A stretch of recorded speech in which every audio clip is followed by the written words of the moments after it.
Hi Rob, just waiting for people to join in.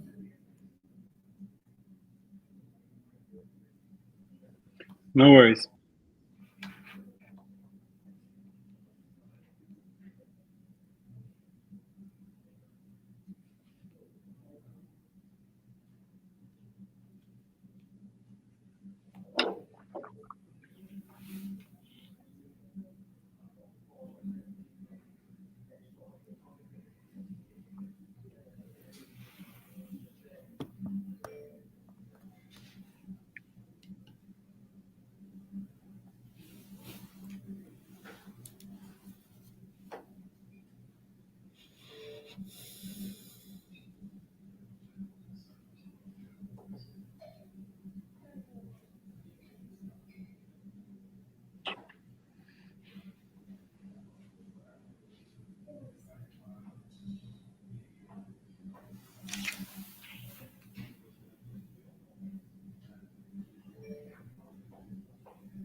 Rob, generally we'll give this around like 5 to 6 minutes for everyone to join. No worries. Yeah, Well, if nobody joins, you and I, we can have a nice chat. absolutely. I'm just checking the stream if everything is functional. That's it. Yeah, I can see people joining in now.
Rob, I'll also instruct the audience once everyone joins that if they have any questions, they can put it in the comment section. So, we'll begin with your presentation in a few minutes.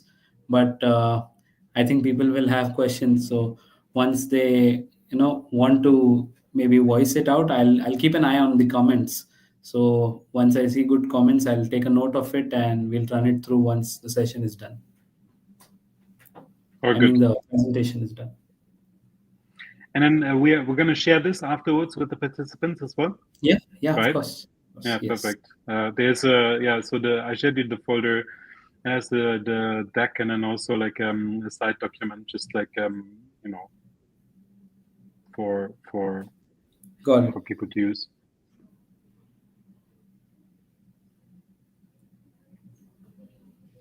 So it will also be uploaded on our community channel. Yeah. So people will have access to it even after the session. Okay. Good.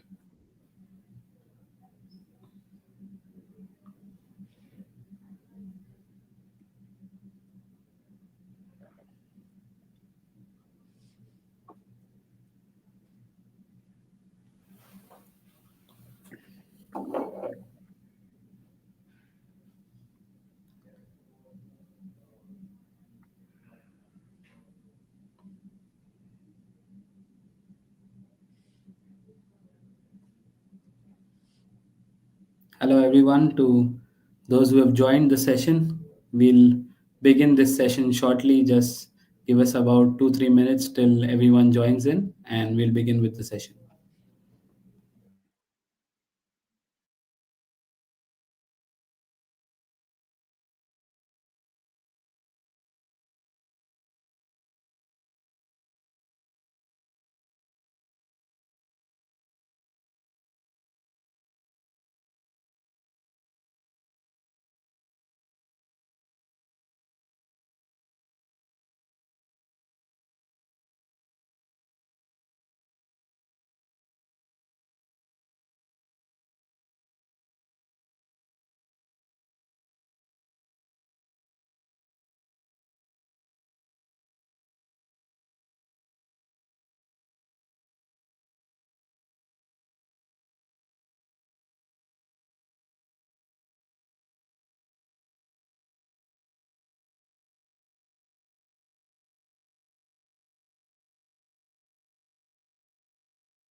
Okay, hope everyone can hear me.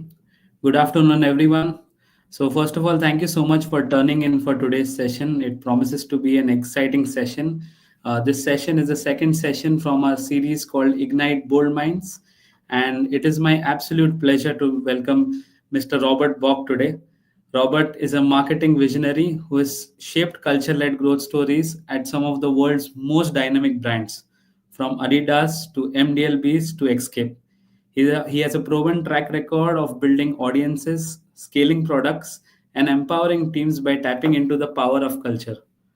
Today, he'll be sharing some practical playbook insights from MDLB's multi-channel ecosystem and his experiences driving Adidas's iconic brand activations.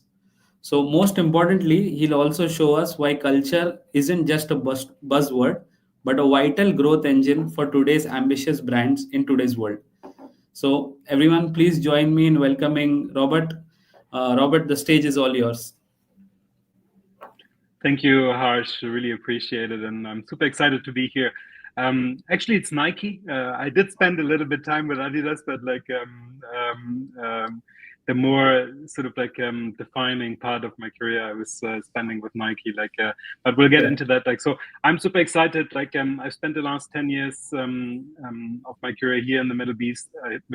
Sorry, between Saudi and Dubai and the GCC, and the last the 10-15 years before that, like across various different continents. And as Harsh said, really kind of my remit has always been marketing and like trying to connect consumers with brands, through the lens of like a product or through the lens of services, etc. But like I think one of the key defining parts of that career has always been trying to tap into cultural relevance, and that's really today's story and today's topic. So, Harsh, if you could put up the screen, that would be great. Absolutely. There's a few elements in the presentation which invite for participation. I know you guys can't speak, like, so what we're doing, like, we discussed with Harsh, is like put your comments in the comment section, like, and then we'll bring it up, like, and talk about it, like, and then otherwise, like, I will just talk through. But like, please also, whenever there's a question, there's a Q&A at the end of the presentation. But like, jump in, and let's keep it engaged. Let's keep it like open for participation. So culture is a growth engine. Really, it's about kind of like how brands are able or can harness the cultural momentum to scale. Like, that can be moments, that can be incidences, that can be products. Like, it's really about kind of like connecting with the audience. And just to set kind of like the stage here as well, is culture doesn't wait for your brand strategy. So we, as marketeers, we can sit in our little cubicle, in our little office, make beautiful decks, beautiful strategies, beautiful plans. But the culture that's out there, like, does not wait for that. It moves, it breaks rules, it rewrites the script anytime. Like, and ultimately for a brand, it's about like, are we able to run with it, or are we hiding from it? Like, and we're gonna dive into that a little bit deeper. Just kind of also to set the stage, like, why now? Like, it's a good question that I've always discussed with my team, or also some of the other like marketers I'm working with. Like, today is incredibly connected. Like, we have a very youthful audience. Like, just in Saudi alone, like, 70% are under the age of 35. Like, and the audience today that we're working with, they don't buy ads anymore. Like, everybody is bored of the ads that pop up on the phone, or in the platform, or on the website, or whatever. It really is kind of more annoying than anything else. And like, that's where the switch is like there, and it's much more interesting to get to a point of relevance. Like, if you get the audience to care, like, if you get them, like, they give you their attention. And ultimately, that's kind of like earned in cultural sweat, if you so will. Like,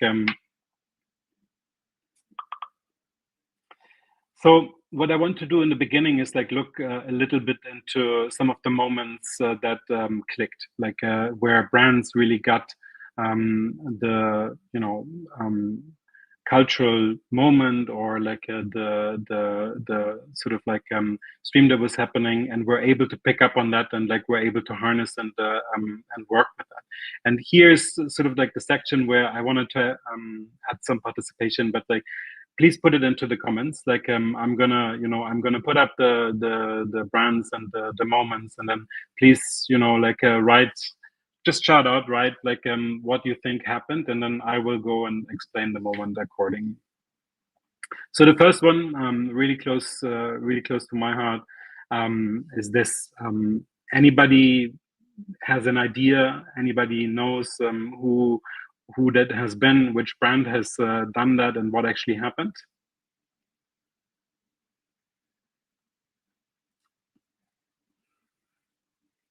All right, let me jump in. So this was Red Bull Stratus, and I'm pretty sure like quite a few of you guys have been familiar with that. It sort of is the ultimate ad that wasn't an ad. Like, it started really kind of like with Red Bull sponsoring Felix Baumgartner, like in 2012, like attempting to do the highest ever jump, or basically it's an ascension from space back into Earth. And that moment in 2012 really kind of like defined and dominated sort of like what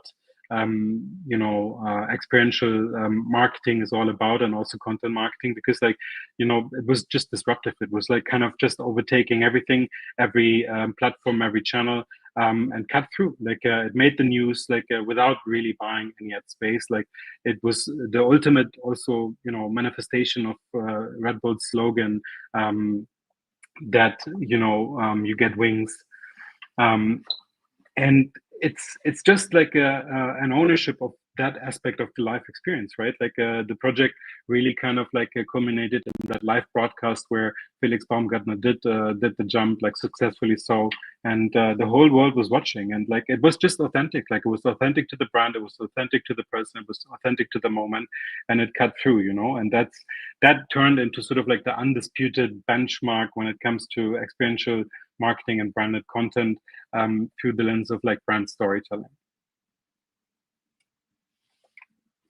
Well, let's look at the next one.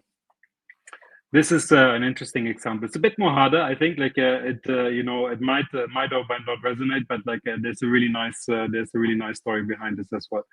So, just a short moment. Anybody has any idea which brand this is? Which moment it is?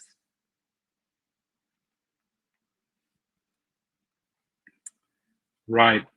So here we're talking about Virgil Abloh and like his ownership of or his brand Off-White that maybe you guys are familiar with or not, but really it's about him taking a piece and owning that within, you know, popular culture.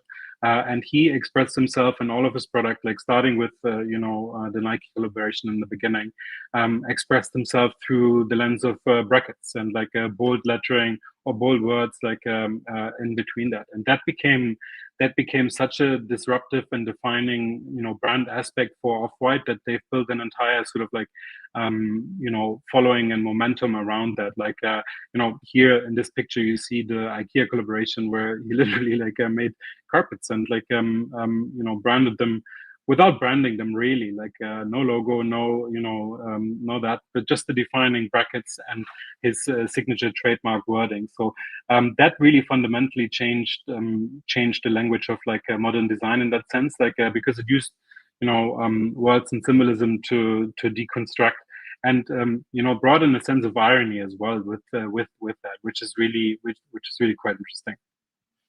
All right, we'll move on to the next example here. A really interesting one as well. I'm pretty sure like most of you guys are familiar with the logo and with the brand, but maybe not so much with the backstory of this particular piece. So let me explain this. So what you see here, the bucket from Kentucky Fried Chicken, obviously, is from my, you know, opinion, a masterclass of like how to react to something that, you know, happens to you as a brand, which we all know, you know, which does happen. Like there's a lot of things which are outside our control. So in 2018, you know, KFC faced the logistic nightmare in the UK, actually. Like, so they were running out of chicken. Like, can you believe it? Like, you know, a fried chicken restaurant is running out of chicken, and you know, consumers were mad, like crazy. It was a public outcry, like for them. So what did KFC do here? And I think that's where it gets really interesting and disruptive. Is like they fully owned that moment. They went and, you know, took out full page advertisements, billboards, etc. Like with this bucket, twisting around KFC into FCK, and essentially apologizing, like openly, you know, showing vulnerability and saying, well, you know, guys, shit happened, like, and we are extremely sorry for it. Like, but, you know, this was a moment that could have been potentially brand destroying for KFC in the UK, but they turned it around with one simple, clever way of like showing vulnerability and basically saying, okay, you know, we're not always like perfect, which is completely fine. And I think that's a really interesting way of kind of like reacting and interacting with your audience, like without, you know, being patronizing. Next example, maybe a few of you guys are familiar or not, like, but this is also what I think is a really interesting aspect from a brand perspective and how to actually build a brand from the ground up. So the picture here is Hailey Bieber. The brand, her brand, Rhode Skincare, just sold for $1 billion. Like, and she built it up essentially on the back of TikTok and on the back of like one particular product. So like she found the insight, like listening to the audiences, listening to the consumers, like that, you know, the consumers of cosmetics, they wanted something new, they wanted something shiny. So she came up with that notion of donut glazed skincare, or donut glazed, like Donut glazed skincare, which became her hero product. She built the whole product line around it, which turned into then ultimately a billion-dollar business, like, which is unbelievable, audacious, right? Like in the market that is completely saturated and has already seen like many, celebrity endorsed products as well. Like, but she was able to cut through by like being very, very sharp, and by also being by also listening very closely to her consumer group, like and interacting and engaging with them. The last example of those moments where we're going to go through is this, and I'm pretty sure like a few of you guys have like have emotions and reactions to this. So this is the Duolingo mascot, like which previously has been a boring, very corporate like logo essentially. But in Corona times, like the TikTok account actually transformed the mascot, like going from Duo. The corporate logo to Duo the owl passive aggressive app in various iterations, being essentially a hilarious character. So what they did is they kind of, they took down the hurdle of like corporate logo architecture and brand persona, and like just open it up and basically like left it into the hands, gave it into the hands of like the TikTok community in that sense, and let them build on it. And like that turned into really sort of like the ultimate playbook of like how a brand succeeds on TikTok, because like giving control and giving up control of like something as central to a brand as the logo, and letting a community of like young audiences play around with that in any sort of way, like building stories, building discussions, building sort of iterations on it, making fun of itself. That's something that you need to have a lot of guts to do, but ultimately paid off like massively, because it became synonymous like for the streak, or for using Duolingo. So to bring this back a little bit, and to kind of like give you guys also a bit of an understanding of like how to actually utilize culture, what we've done is like to sort of like look at each of these examples and each of the sort of like structured aspects of that, and build kind of like a culture engine loop. So essentially, it's not a funnel. It's not, it's not the traditional marketing aspect, but it really is kind of like a set of, street rules of relevance, if you so will, which sort of like help define kind of like how to touch into, how to tap into culture, how to own one of these moments. It really all starts with like listening and like, becoming kind of like Sherlock Holmes. You have to want to really watch what your audience is doing, what they're making, what they're saying, how they're saying it, like how they're interacting with each other, like what is important to them, like what's not important to them, like where they are, like how they interact, like ultimately what makes up the tribe, and like what is important to them. So really kind of like becoming an anthropologist like of sorts, like of your audience, like and trying to understand like what's happening in there.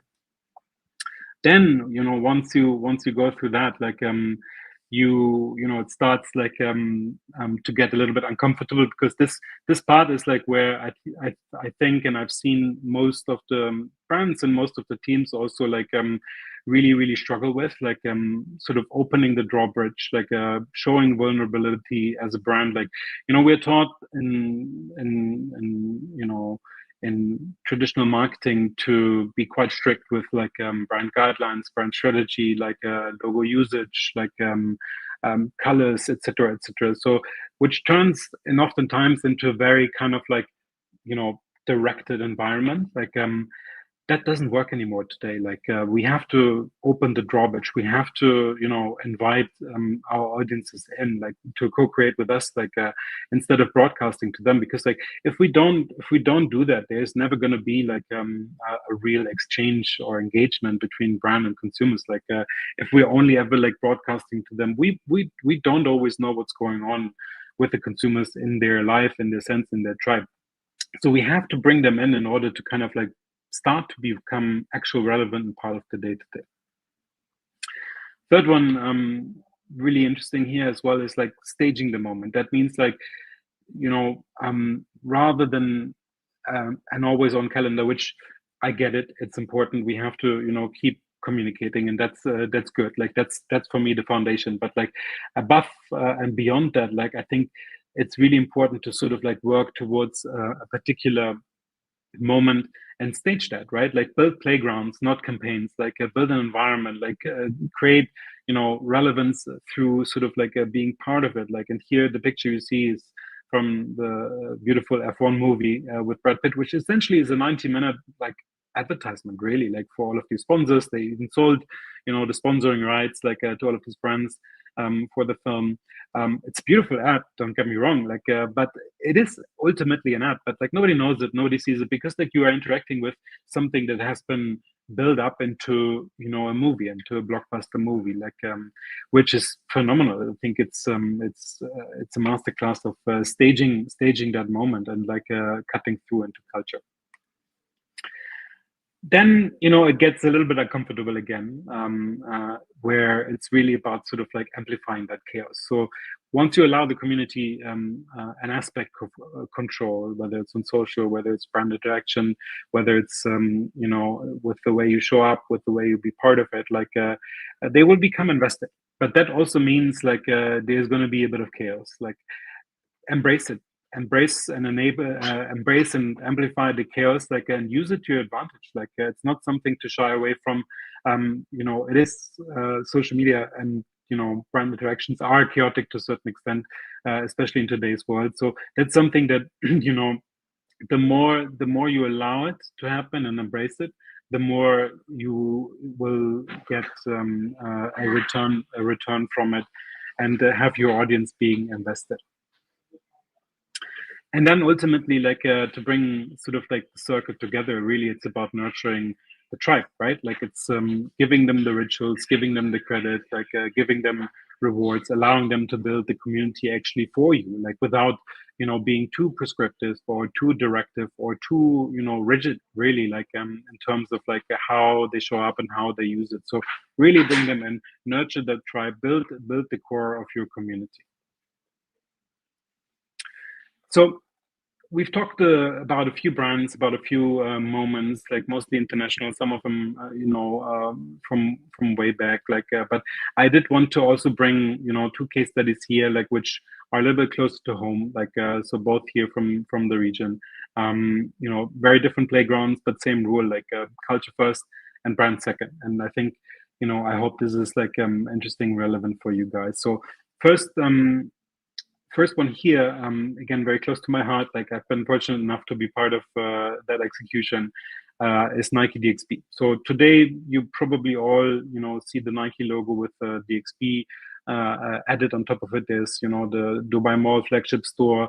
All of this started actually in 2019, like when there wasn't any Nike like city identity yet, like not in London, not in New York, like but we for Dubai in that time, like really saw kind of like a gap to create local relevance, and especially in Dubai, where it's really, really difficult because like there's so many different cultures from so many different backgrounds and from so many different nationalities here. And like what we looked at and looked closer at, like, was the youth population at that time. So in a way, the key insight boiled down to the point that Dubai really is kind of like the capital of third culture kids. And so third culture kids is a term. It's scientifically known.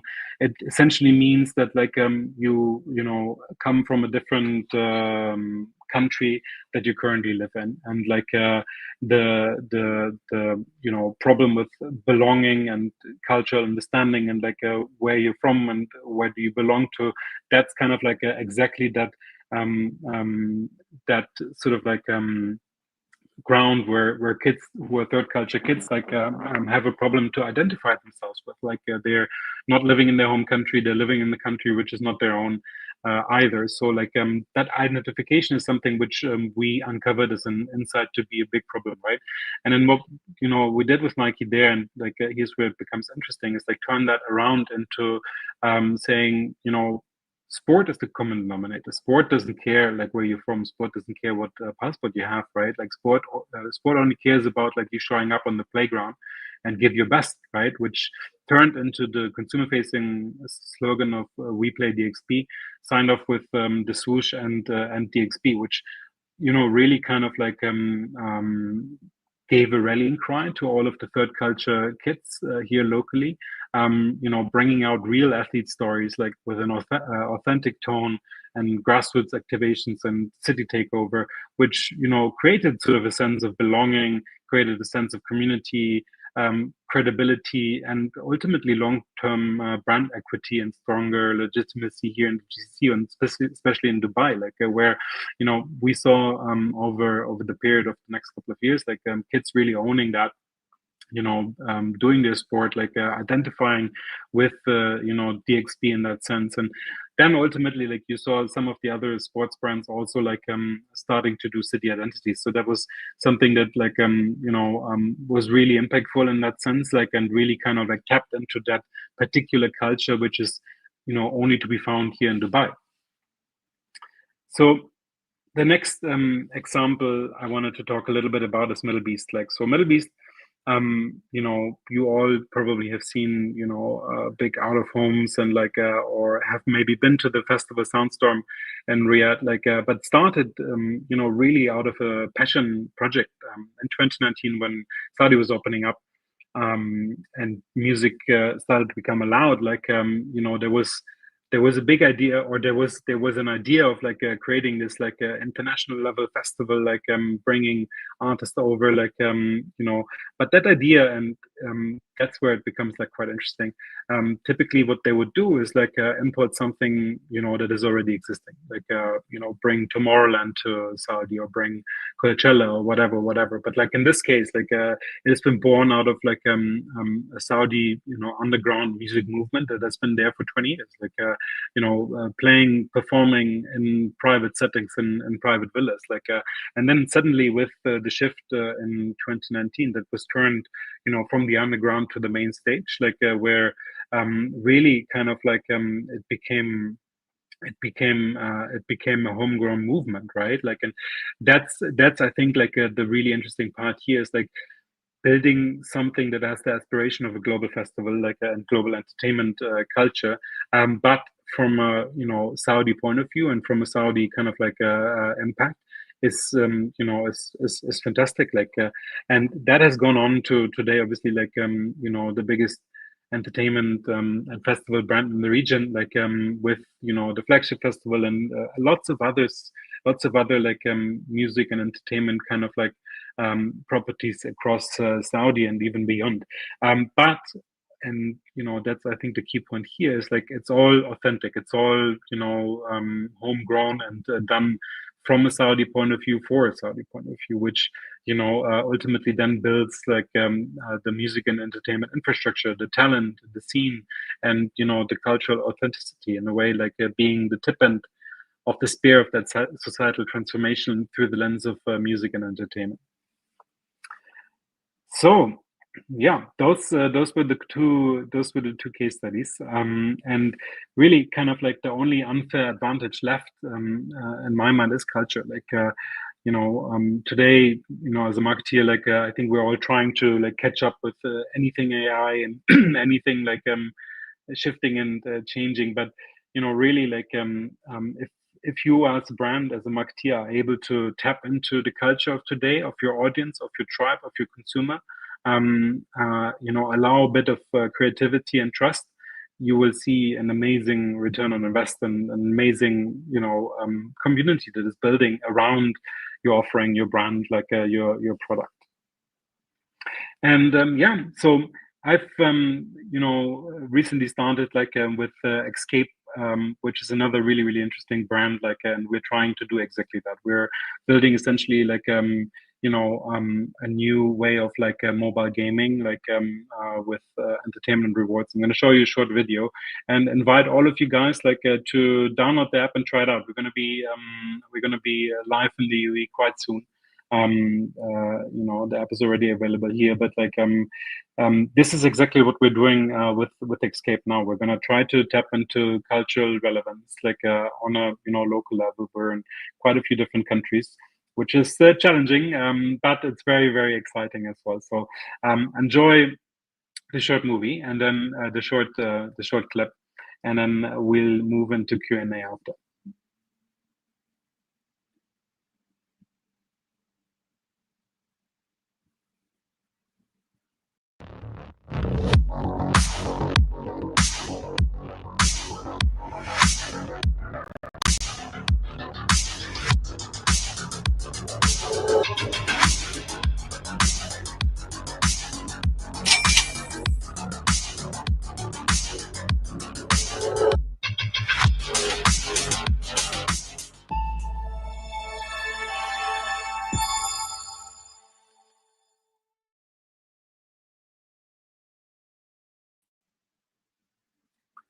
All right. Yeah, that was fantastic. Few of the examples actually, it's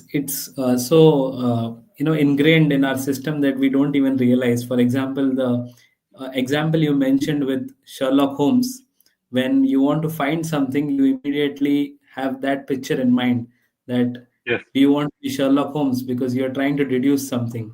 But this is the level of branding they've achieved.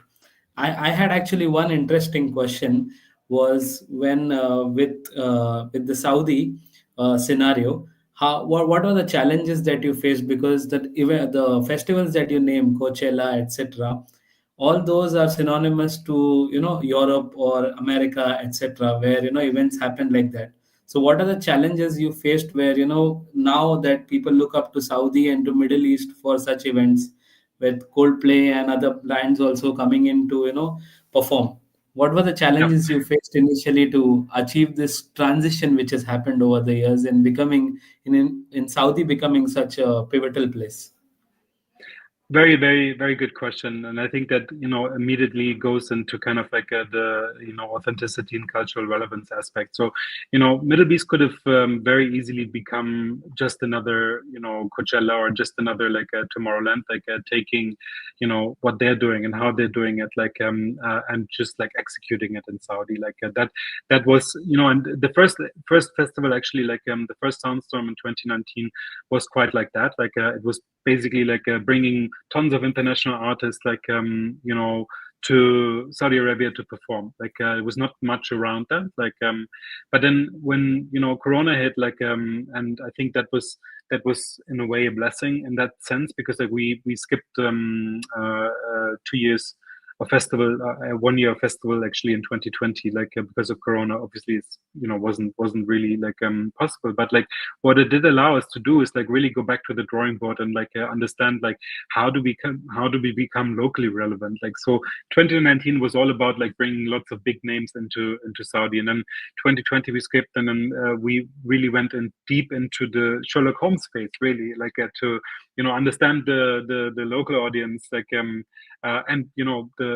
and within Middle East, like 70-80% are Saudi. So like we didn't have to go very far, but like we had to listen, right? Like listen to sort of like what's important, what's relevant, how do Saudis want to go and like enjoy a festival, what is relevant also in terms of like artists, like which prompted us for the first post-Corona iteration of the festival to kind of like have a very different mix of like artists, like in terms of local, regional, and international. So we started off with like I think 90+% international artists and like very few regional artists, like and then in 2021, like we had a mix, like where we had obviously a lot of international headliners and like international electronic music artists, but like a much bigger percentage of like local artists, even to the point of like elevating some Saudi artists to the stage for the first time ever, which like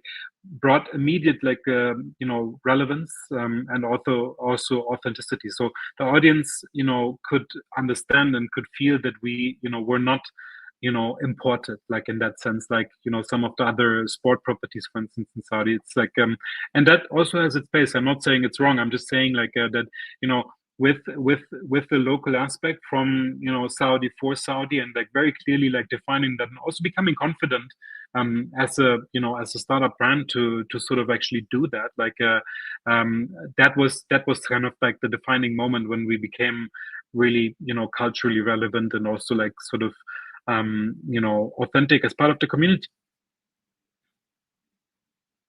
Agreed. Fantastic. I also remember one Nike activation where uh, they got a huge truck, and inside they were like there's a giant monster inside, and it was actually the hyper venom shoes, and they Yeah, did it here in UAE. So it that's was yeah, wonderful. that's very interesting. We did. I was also fortunate to work on that one actually. Like Oh, fantastic. back from Amsterdam.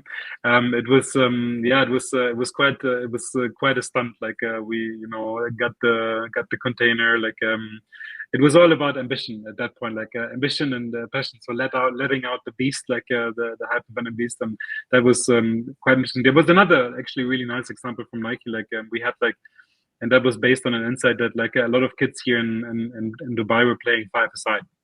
So Okay. three-a-side, five-a-side, like small pitch football, right? Like there's tons of Correct. football pitches across Al Quoz, like indoor football pitches, small three-a-side, five-a-side. So what we did is like we gamified that, like, and built like what Wow. we called Nike Level Up, like where we took over Correct.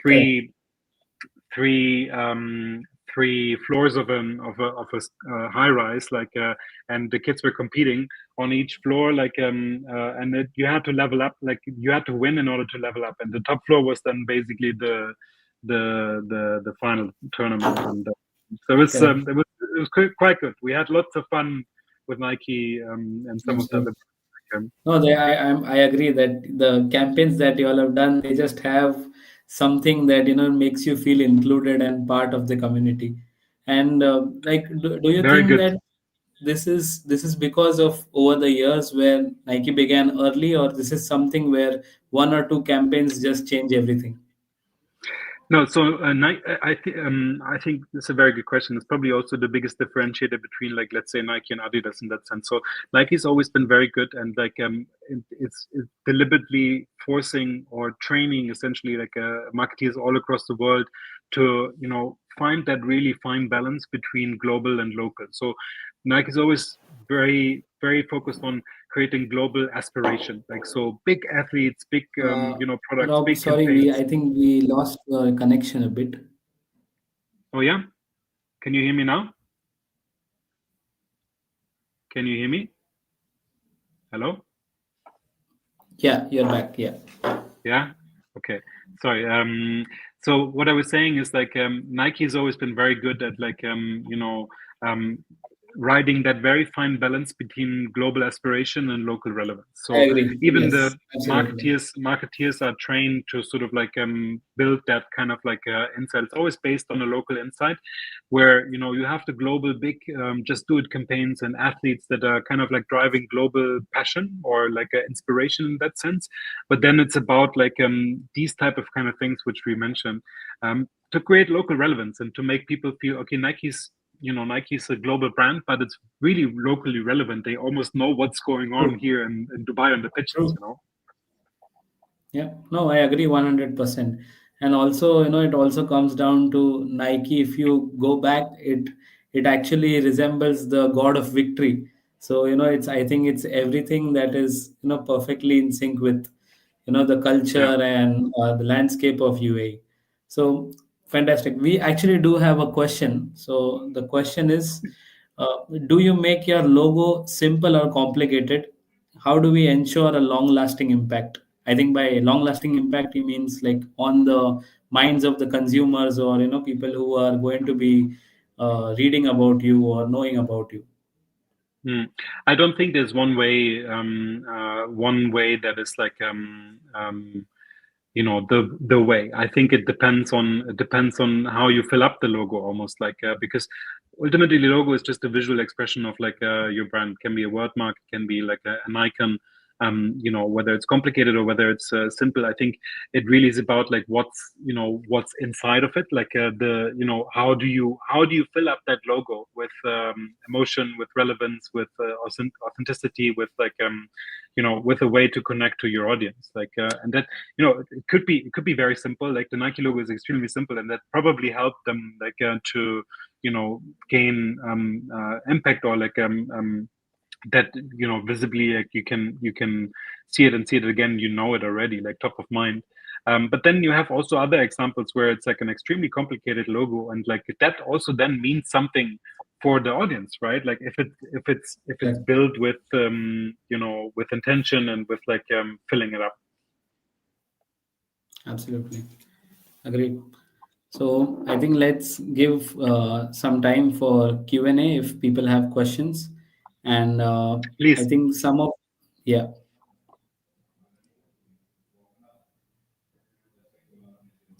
yeah. So we have another question, and it is, when is it time for a rebrand and what decides the timing?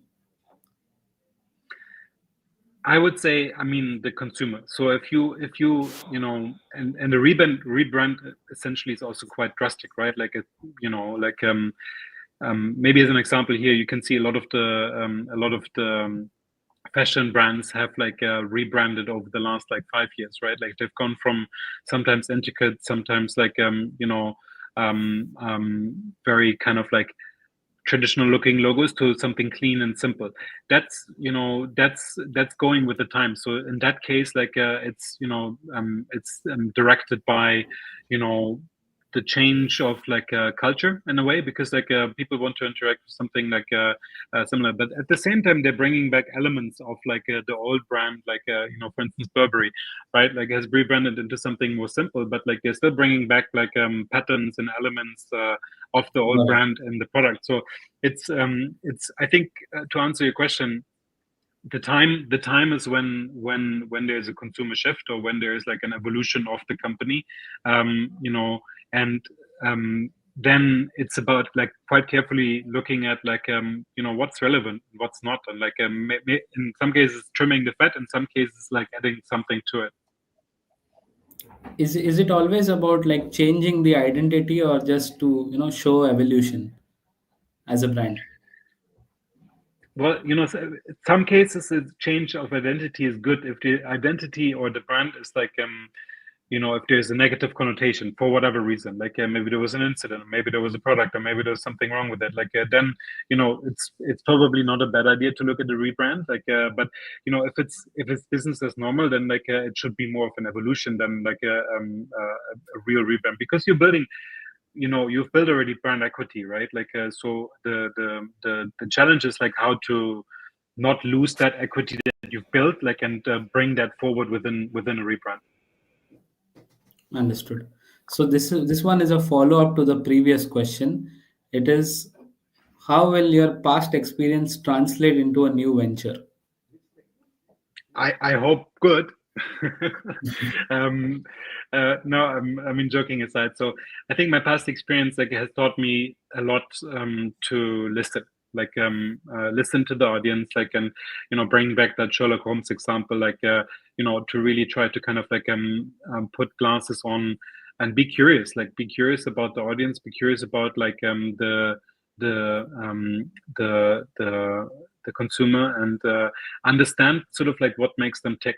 And then if you add to that kind of like the experience part in terms of like having the confidence to listen to the gut, like and to also understand like what works and what not, like with that, I think that in that combination, I hope like I can bring a lot of that into Exscape, and like how we sort of like interacting with our consumers, and like building ultimately community and tribes. Got it. So, like a lot of brands, a lot of the big brands, especially in automobile, they go through a change. So, I think Jaguar is one example. So, in that They, case, what? yeah, they fired the CEO, so it might not be a good example, but yeah. But yeah, I think that one is a prominent one, right? One about Jaguar, how they changed the brand. recently. Very So audacious, very audacious, very bold. Like I honestly, I thought when I saw it, I thought in the beginning it was a stunt, like not real. But it seems like they've gone, But what they did do, and like here's the positive side, or like the silver lining is like they created an unbelievable amount of like you know talk about Jaguar and about like this edgy and polarizing sort of design. And I do think there's value in that. Like, whether the product is going to end up looking like that or the rebrand like was successful, I don't know. But like, there's definitely value in like not being too sort of like conform. Like, if you want as a brand today to stand out and like disrupt, you need to agreed. polarize. Like, you need to have a certain edge to it. Like, otherwise you just mush like like a fruit salad, like something for everyone but nothing great. Got it. Got it. So I have one question, not from the chat, but this is from me. That Yeah. if you were going to be a brand, would you be like Red Bull, or would you be like maybe a Volkswagen, which is a very routine brand? For example, Red Bull. Red Bull can be anything. There's not one thing I can't imagine, Red Bull being in. But if you see Yeah, other brands, that there are it's quite certain interesting. dimensions that only they can go to. Yeah, I probably personally would be more of a Red Bull than a Volkswagen, like simply because I think Red Bull ultimately is not a it's not a product; it's a marketing company that just happens to sell like cans of like energy drinks, right? Versus Volkswagen is an engineering and product company that like has to sell the cars, but like it's quite interesting. It's very different approaches. But you're rightfully saying like Red Bull has always been extremely adapted, like building sort of infusing the brand like and the product ultimately with something like through the lens of content, through owning action sports, like through doing audacious stunts, etc., like that no other brand has dared. Correct. Like I couldn't find one object in this room I'm sitting in where if I put a Red Bull logo, it won't look good. It will actually work. It will actually make sense. That's how they are. uh, We have one more question is what kind of brand storytelling works for mobile first economies in the third world? very very very good question. So mobile first, especially in third world or like developing countries, like if you look at Africa, or if you look at like the Asian subcontinent, um there's they've already skipped like a desktop or like a browser or whatever. Everything is happening on the mobile, like so. And I think there the important part is because all of it happens on the mobile phone, all of it happens in on the platforms that are like relevant to the audience, whether it's like TikTok or Instagram or like Snap or even some others. um you need to be quite sharp and simple, and like the brand, we Got it. oftentimes, especially marketeers, like we oftentimes get carried away with like pages and pages of like tone and tone of voice, and like here's the color spectrum that you can use, and here's the fonts and this and that, and like and it just Correct. is not relevant. Like Yeah. it's not applicable at all. Like you need to be like very sharp and clear and like direct in the way you communicate, and you need to be, from what I said earlier, you need to be able to open up the brand and let the community create like their interpretation of like of your brand, right? Like if you want to be relevant, part Right. of your daily of the audience's daily routine and rhythm, like you need to let them be part of it. Like it just simply Absolutely. doesn't work anymore today that like you can tell your audience this is how it's supposed to be, this is how it is.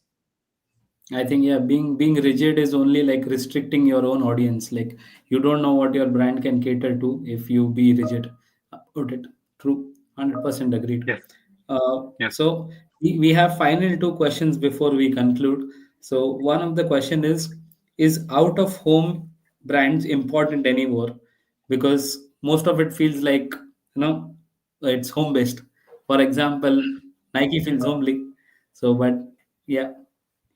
It's a really good question, and it has been, a debate like multiple times over, like in my experience or even in my background. Like, I would say yes and no, which I know doesn't answer the question, but like, so to give it more context, out of home in certain markets is vital. Like in certain other markets, not so much. So if you go to mature markets like I don't know, Europe or this, or like cities or whatnot, I'd say out of home is like a very small percentage of the marketing mix, like for brands. Like, but if you go to markets like here in Dubai, like out of home is essential. Like it's whether it's good, whether it's bad, but like if you want to cut through to to your audience here in Dubai, like you have to at least try. Well, if you can't afford it, then like you have to get to the point. But like you see even small like brands or even B2B brands, like they advertise here in Dubai out of home. Like I don't know, maybe some of you guys are familiar with Udo, which is a CRM software, like super B2B, right? A They CRM have an out of for home. everything their company needs. Yeah, yeah, they have multiple out of homes like on Shake. So not very like visually appealing. It's just the name and like the color, but they're there, right? Like which you could argue, Correct. why the hell are they there? They're like a B2B brand. They shouldn't. They should and they should only do on LinkedIn. But they need to be there in order True. to kind of get brand recognition on the top level. Got it. Perfectly explained. So one more question is, so what are the top 10 brands in the region that would aspire you for, like top 10 brands which move the needle for you? um uh, oh, I can say Middle Beast, right? Like so Of course, of course. I'm just joking. I'm just joking. So I think there's quite a few brands in the region which are actually doing extremely well. Like so one, and I'm surprising or not, but like Batil, I think is a brand that has been always like very authentic to what they're doing and how they're doing it. Like has been extremely consistent. Like they're not the loudest, they're not like the coolest, they're not like the edgiest, but like as a as a consumer, and like what you're offering and what you want to go for, I appreciate them. I think Dubai Police is also a good example. I think they've gone really with the times, and they are like extremely adapted. Like they are better, and it's quite interesting for a government for a government agency. But they're better in often cases in the social media like interactions than a lot of consumer brands, which is weird. Like Correct. but also really good. Another brand I really enjoy interacting with is Barakat. I think they've built a Okay. very very authentic, very good product. Like they've gone Yeah. recently, I think a couple of years back, like through a brand or rebrand essentially, and I think it was done pretty positive, like pretty well. Like they've not gone too far into the like clean aspect. They stayed true to sort of like the roots, but it's something that I think was done really well, like and continues to kind of like interact with the consumers as well. I need to get. Do I need to get to? Do I need to get to 10? Yes. Of course, yeah, of course. That's a challenging number with the number of brands we Yeah, have. I think 10 is a understatement. yeah, 10 is definitely an understatement. I love what Aldar is doing, like the way they're like communicating real estate, like is I think is good. Is quite premium. Like it's it stands out that there's a lot, especially in real estate. This is a big part of our daily life. We see all of these advertisements, but I think like there it's about like building trust, and the way they're doing it is like is pretty interesting. I and interesting. It's like not a homegrown brand, but it's a Chinese brand. Like they became really relevant here as G Tour. So like Oh, you correct. guys have probably all seen like the Yeah. T2 like on the streets everywhere. Like it has taken over the patrol and Land Cruisers. So like everywhere is now T2, and I think they've done really well because like they've actually positioned UAE and Dubai as like their key first market outside of China, which was Exactly. It quite doesn't interesting. So feel like it's a brand from outside. I agree. no, which is quite unique because it's difficult to cut through here in Dubai. Another brand that I really like and I think they've done extremely well is Weo. Like Weo Bank. Like if you guys have know it or interact with it, like I think has kind of for me personally redefined banking. Like it's made it much easier, much more like accessible, much simpler, like the whole process. Like banking used to be before we were used to be quite like cumbersome. Like and then we come in and like sort of like feels like revolutionized that like quite a bit. Like and all the other banks, all the legacy heritage banks have kind of like caught up to it. Like if you Correct. go to the ENBD app today, it's also amazing, right? Like as is Mushrek, as is like some of the others. But I think we really has kind of like pushed that out in the beginning. Correct. Like Right. this I think this coming last 2 year has been a revolution for all the banks and all the, what do we say, the brands which are very stable ones entering the cool area to tap more Yeah. people, which is I think Well, a good effort look to at you. see. Yeah, look at you Yeah, guys, Harsh, absolutely. with Ignyte, like, and kudos to that, like, Yeah. to the, reintroduction. I love it. I'm Like, just it's, happy I you think it's very noticed. So aspirational. I think it's working. Of course, of course, of course. And So I'm pretty sure there's many more good things to come from Ignite as well. absolutely, absolutely. And we're really grateful to have your support for sessions like this. It was an absolutely wonderful session. One more thing I Amazing. want to tell is like this is the only session where the CMO gave a shout out to Dubai police. So this is a rare thing that we've I seen in love any it. I marketing session. honestly, I love it. No, no, I love it. And honestly, thank you guys so much for joining and like being part of it. I hope it was relevant to you. Like I think we're sharing the deck and also a short document with um, basically a stack of KPIs that you can use because we're all, I mean, we live in 2025, right? We have to measure everything. So like, there's a stack of like, KPIs that you can measure culture with. Like, try it out. I can just sort of like invite you guys to try it out, and also feel free to reach out over LinkedIn or whatever. Like, I'm very happy to, discuss on a one-on-one basis or catch up. That's great. That's great. Also, I will be uploading the session on our official page Ignite, where people who registered for the session but couldn't make it for some reason, they can go through the video, they can see the entire session, and hopefully we get some comments. And if we do have some really good ones, we'll ship it to you. Yeah. So Amazing. Anytime. Like, and if you guys want a thank you so coffee, much. I'm a big barista, like a home barista. I love making coffee. So yeah. Perfect. Perfect. Perfect. Perfect. All right. Looking forward to it. Thank you so Thank much, you. Robert. Thank you for your time.